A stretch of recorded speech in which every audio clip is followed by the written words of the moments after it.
नमस्कार, welcome to career 247। मैं हूं प्रशांत धवन। नाउ ये आपके सामने है एशिया के दो दिग्गज देश, इंडिया चाइना। दोनों की तरफ से रिसेंटली अलग अलग न्यूज सामने आई जो पूरे दुनिया के मीडिया ने कवर करी है। भारत की तरफ से आया नागपुर वॉयलेंस का केस, दूसरी तरफ चाइना की तरफ से आया कि इन लोगों ने डीप सीक को डिक्लेयर कर दिया है एक नेशनल ट्रेजर, जो बहुत बड़ी बात है। मेरे हिसाब से इंडियंस को पता होना चाहिए कि चाइना किस तरीके से अपने जीनियस लोगों को ट्रीट करता है। नाउ ये जो यहाँ पे आप लोग देख रहे हो आर्टिकल, रिसेंटली क्या हुआ कि महाराष्ट्र की सिटी नागपुर में दो कम्युनिटी के लोग लड़ पड़े। वो कौन सी कम्युनिटीज हैं आप सब लोग समझ सकते हैं। औरंगजेब की टूम को लेकर कुछ किसी ने न्यूज फैला दी, किसी ने कुछ रिलीजियस टेक्स्ट को लेकर न्यूज फैला दी, मिस इन्फॉर्मेशन थी, मगर लोग सड़कों पे आकर लड़ने लग गए। स्थिति इतनी जरा खराब हो गई कि कर्फ्यू इंपोज करना पड़ा। इशू क्या है? औरंगजेब का टूम्ब, एक ऐसा आदमी जो 1707 में मर गया था, उसकी कब्र को लेकर इतना वायलेंस हो गया हमारी महाराष्ट्र स्टेट में कि कर्फ्यू इंपोज करना पड़ा। और दुख पता क्यों होता है? महाराष्ट्र को मैं काफी बार देखता हूं as a jewel of our country. Maharashtra state का जो ओवरऑल कंट्रीब्यूशन है देश की जीडीपी में, ये कमाल का है। हाईएस्ट स्टेट जीडीपी है महाराष्ट्र की। बिलियंस ऑफ डॉलर्स के टैक्सेस पे करते हैं ये लोग सरकार को। और जो नेशनल जीडीपी ग्रोथ रेट होती है ना, हमेशा आप देखोगे महाराष्ट्र की इकोनॉमी उससे ज्यादा ही ग्रो कर रही होगी। और मोस्ट प्रोबेबली ये भारत की पहली ट्रिलियन डॉलर इकोनॉमी बनने वाली है। तो ऑब्वियसली पूरी दुनिया की नजर होगी महाराष्ट्र पर। और आप लोग सोच सकते हैं, जब ऐसी स्टेट की एक बहुत ही इंपॉर्टेंट सिटी नागपुर में वायलेंस स्टार्ट हो जाता है, लॉ एंड ऑर्डर कुछ समय के लिए कोलैप्स कर जाता है, तो दुनिया में क्या हमारी इमेज जाएगी। यहाँ पे आप देख पाओगे state law and order has collapsed. ये महाराष्ट्र में जो ऑपोजिशन पार्टीज है उन्होंने ये कहा है कि नागपुर वाला इंसिडेंट साफ साफ ये दिखाता है कि ओवरऑल लोगों में ना लॉ एंड ऑर्डर का डर नहीं है। ये बात मैं पिछले कई महीनों से लगातार कहता आ रहा हूँ। इंडिया को ओवरऑल पुलिस रिफॉर्म्स चाहिए, हमारी स्टेट्स को ज्यादा पुलिस चाहिए, और जेन्युइनली लोगों के मन में रिस्पेक्ट और एक कुछ हद तक एक डर भी होना चाहिए, फियर भी होना चाहिए कि लॉ एंड ऑर्डर हमको नहीं तोड़ना, चाहे कुछ भी हो जाए। अगर आप किसी चीज को लेकर डिसएग्री करते हैं, डिबेट करिए, कोर्ट में जाइए, वेरियस और तरीके होते हैं, मगर सड़कों पे वायलेंस करना ये आज की डे एंड एज में ये एक्सेप्टेबल नहीं होना चाहिए। खैर, ये तो हमने बात करी इंडिया की। ये न्यूज आई है इंडिया से। अगेन मैंने ये कंपैरिजन वीडियो इसलिए निकाली है क्योंकि फनी इनफ दोनों कंट्रीज से ना ये टॉप न्यूज रिसेंटली बनी थी। चाइना से ये, इंडिया से ये। चाइना से टॉप न्यूज ये बनी है कि डीप सीक के बारे में जैसे आप लोग जानते हैं, चैट जीपीटी का राइवल है डीप सीक। और रिसेंटली डीप सीक बहुत ज़्यादा वायरल हो गया था क्योंकि इसका जो पेड वर्जन है इसकी कॉस्ट चैट जीपीटी के मुकाबले बहुत कम है। इसको डेवलप करने में कम खर्चा आया था। और इवन मैं कहूँगा भारत ने भी जब डीप सीक को देखा, वी फेल्ट लाइक ठीक है, अब हम लोग भी डीप सीक और चैट जीपीटी के टक्कर का खुद का एक एलएलएम बनाएंगे।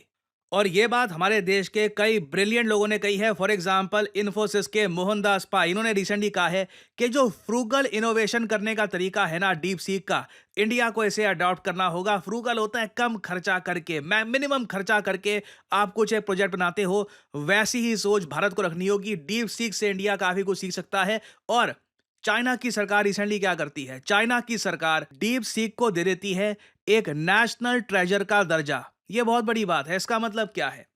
अब चाइना डीप सीक को स्केल करेगी। चाइनीज गवर्नमेंट अब खुद डीप सीक को बढ़ाने में, इसको एक ग्लोबल ब्रांड बनाने में काम करेगी। और इसके लिए चाइना सबसे पहला काम क्या करता है? जो भी इंपॉर्टेंट डेवलपर्स हैं, इंजीनियर्स हैं, एम्प्लॉयज हैं डीप सीक के, क्योंकि देखिए घूम फिर के इस टाइप की जो कंपनीज होती हैं, यहाँ पर जो लोग हैं, जो लोग यहाँ पर काम कर रहे थे, they are the main assets. उस टीम को आपने अगर तोड़ लिया है, किसी और कंट्री ने उनको जरा पैसा देकर अपनी तरफ बुला लिया, तो सारी रिसर्च, सारा ज्ञान इंस्टेंटली उनके पास चला जाएगा। तो चाइना ने पहला काम ये किया कि डीप सीक के जो भी इंपॉर्टेंट एम्प्लॉयज हैं, इनके पासपोर्ट जब्त कर लिए, इनके डॉक्यूमेंट जब्त कर लिए, और इन पर लगा दिया ट्रैवल बैन। जी हाँ, चाइना इस तरीके से ऑपरेट करता है। इन पे ट्रैवल बैन लग चुका है, मतलब कि कल को यूएसए की कोई भी कंपनी, बिल गेट्स खुद या इलॉन मस्क खुद कहे कि बिलियंस ऑफ डॉलर्स दूंगा, डीप सीक को छोड़कर यहाँ पे ग्रॉक को डेवलप करने के लिए आ जाओ, या फिर माइक्रोसॉफ्ट के को पायलट को डेवलप करने के लिए आ जाओ, this simply will not happen. China ने अपना जो एक एसेट इनको लगा कि डीप सीक एक ब्रांड बन चुका है, ये आप तो चैट जीपीटी को भी बीट कर रही है गूगल प्ले स्टोर और एप्पल के ऐप स्टोर में। तो क्यों ना अब इसको नेशनल ट्रेजर बनाया जाए, इसको स्केल अप किया जाए, इसको और भी ज्यादा बड़ा ब्रांड बनाया जाए। इसके लिए देखो इनकी सोच कैसी है। इंडिया में और इवन परहैप्स यूएस में हम लोग इमेजिन भी नहीं कर सकते कि इस तरीके से किसी के पासपोर्ट सब डॉक्यूमेंट्स आप जब्त कर ले टू मेक श्योर कि देश को नुकसान ना हो। क्योंकि जब चाइना की सरकार खुद अब डीप सीक में पैसा लगाएगी और कल को 1-2 साल बाद ये चाइना छोड़ के भाग गए तो लोगों का पैसा डूब गया ना, चाइना के लोगों का जो भी टैक्स पेयर मनी है वो डूब गया। तो इस तरीके से ऑपरेट करता है China and a lot of Indians don't know about this. और तो और एक बहुत ही इंटरेस्टिंग बात ये भी देखने को मिली कि चाइना की सरकार हर तरफ से कोशिश कर रही है कि डीप सीक को ये लोग प्रमोट करे। गवर्नमेंट जो बॉडीज हैं इनको बोला गया है कि आप लोग हर जगह डीप सीक को यूज करोगे, चाहे कोर्ट रूम हो, कोई केस चल रहा है वहां पे एआई की आवश्यकता है, कोई चैट जीपीटी यूज नहीं करेगा, सब लोग डीप सीक यूज करेंगे। कहीं पे कुछ डिजास्टर हुआ है, कोई चैट जीपीटी यूज नहीं करेगा, सब लोग डीप सीक यूज करेंगे। बेसिकली हर जगह they are using DeepSeek. Recently Xi Jinping DeepSeek के फाउंडर से भी मिले हैं और शी जिनपिंग ने जेन्युइनली अप्रिशिएट किया है डीप सीक की सक्सेस को। और इंडिया ने देश में हमने टारगेट ये बनाया है कि 8 से 10 महीने के अंदर अंदर डीप सीक जैसा एलएलएम हम भारत में बनाएंगे ना। अब क्वेश्चन यही है कि 8 से 10 महीने में, सिंस चाइनीज गवर्नमेंट ने खुद ही अब डीप सीक को नेशनल ट्रेजर घोषित कर दिया है, 8 से 10 महीने में जब हम डीप सीक जैसा कुछ बनाएंगे तब तक चाइना डीप सीक को कहां पहुंचा चुका होगा? This is a big question. और क्या हम लोग अपने देश में, मान लो हमने डीप सीक जैसा कुछ बना दिया, उसके बाद जो जीनियस माइंड हमारे देश में होंगे, क्या हम उनको भारत में इस तरीके से रख पाएंगे जैसे चाइना रख रहा है? Again it won't be possible. हमारे यहाँ रूल्स रेगुलेशंस लॉ ऐसा है नहीं। So this is a big difference between both the countries.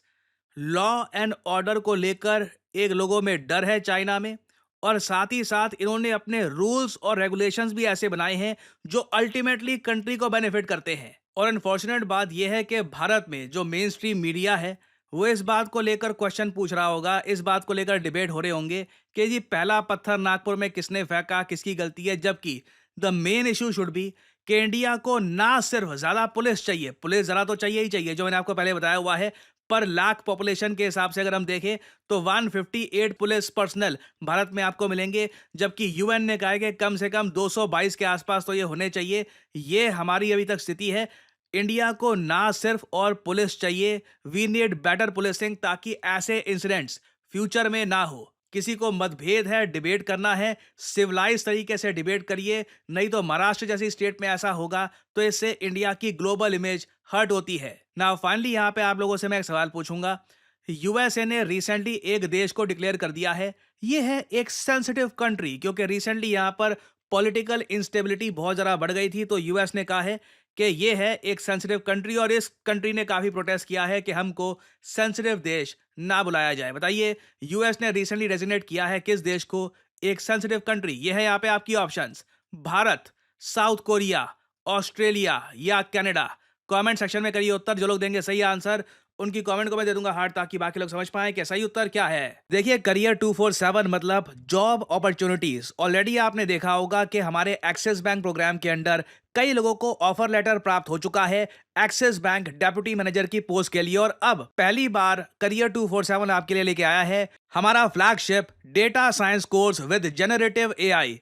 आज के समय मार्केट में कोई भी कंपनी ऐसा कोर्स ऑफर नहीं कर रही जहां पे आपको मिलती है लाइव क्लासेस। आप यूजुअली डेटा साइंस का कोर्स परचेज करेंगे, प्री रिकॉर्डेड क्लासेस आपको पकड़ा दी जाएंगी, मगर यहां पे आपको मिलती है live classes. World renowned teachers for example Deepayan सरकार सर, ये आपको पढ़ा रहे होंगे। ये बाय द वे काम कर रहे हैं with the government of Singapore as an AI adviser. और करियर 247 के डेटा साइंस कोर्स को कंप्लीट करके आप बिल्कुल आराम से 7 to 9 लाख पर एनम की जॉब लैंड कर सकते हैं। That is very much possible. और अगर आपका सवाल यह है कि अगर आप एक डेटा साइंटिस्ट बन गए तो आप काम कहां करोगे, किस इंडस्ट्री में काम करोगे, हर जगह आपके लिए दरवाजे खुले होंगे, चाहे एफएमसीजी सेक्टर हो या फिर फार्मा सेक्टर हो, आप गवर्नमेंट में काम कर सकते हैं। इवन करियर 247 में मैं आपको बता दूं हम लोगों ने बहुत सारे डेटा साइंटिस्ट हायर कर रखे हैं, because every company needs data scientists. इनकी डिमांड बढ़ती जा रही है। और आपको करना क्या है, अभी भी आपके मन में बहुत सारे सवाल होंगे। आप सिंपली क्या करिए, ये जो वीडियो आप देख रहे हैं इसकी कमेंट सेक्शन में आपको जाना है और यहां पे आपको लिंक मिल जाएगा build your career with India's first data science and machine learning gen AI course.